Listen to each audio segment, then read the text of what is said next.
द्वारा दी गई जमीन है उसमें महिलाओं को भी बराबर का हक ये हमारे सर्वोच्च न्यायालय ने दिया है कि अगर घर में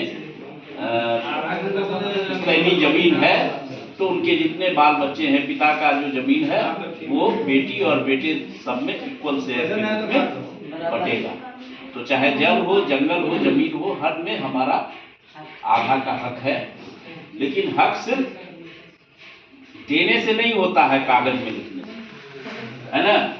तो हक लेना पड़ता है और हम अकेले अगर इस दिशा में किसी भी दिशा में प्रयास करेंगे तो अकेले हक मिलना मुश्किल है।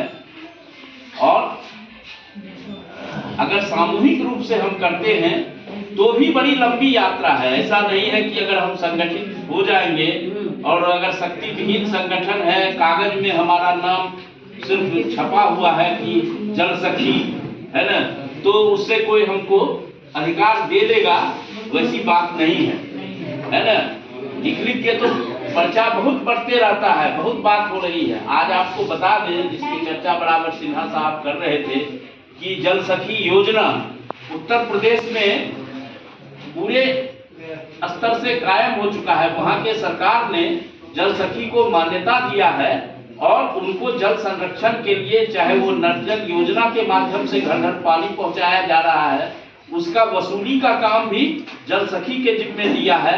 घर गांव में जितने भी जल स्रोत हैं उनका समय समय पर जांच करने का काम और वो सारा सब कुछ जो है सरकार के द्वारा जल सखी के माध्यम से कराया जाता है। और इस एवज में ये जल सखियों को मानदेय दिया जाता है ना। बजाता जल जीवन मिशन के माध्यम से जल सखी योजना उत्तर प्रदेश में काफी दिनों से चल रही है और बहुत सारी जल सखी उसमें जुड़ करके समाज का भला भी कर रही है और साथ साथ अपना रोजगार का अवसर भी उनको मिला है और उनको सरकार के माध्यम से पारिश्रमिक भी दिया जा रहा है। लेकिन हमारे यहाँ ऐसी व्यवस्था अभी तक नहीं बन पाई है, जिसके लिए हम लोग मिलकर के प्रयासरत हैं और सिन्हा साहब भी इस मुहिम में लगे हुए हैं कि हमारे जल सखियों को सरकार के द्वारा मान्यता प्राप्त हो।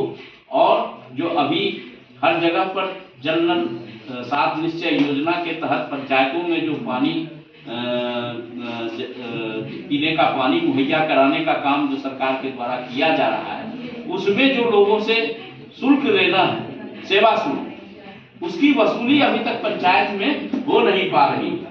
और चूंकि पंचायत में जो हमारे चुने हुए जनप्रतिनिधि हैं उनके पास भी समस्या है, उनका एक अपना हित है कि भाई वही जनता है, उसी के बीच से हमको चुन करके जाना है, तो ये कर हम ले कैसे।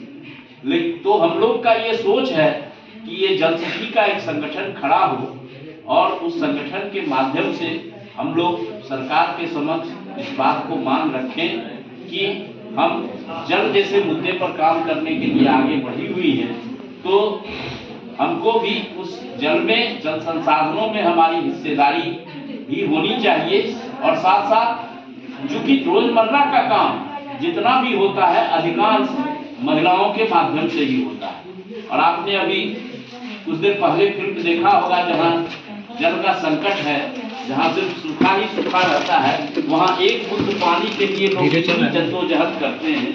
इसका महत्व आप लोगों ने उस फिल्म के माध्यम से देखा है। तो इसमें हमारा मुख्य मकसद ये होना चाहिए कि जब तक हम संगठित नहीं होंगे हमको अधिकार मिलेगा।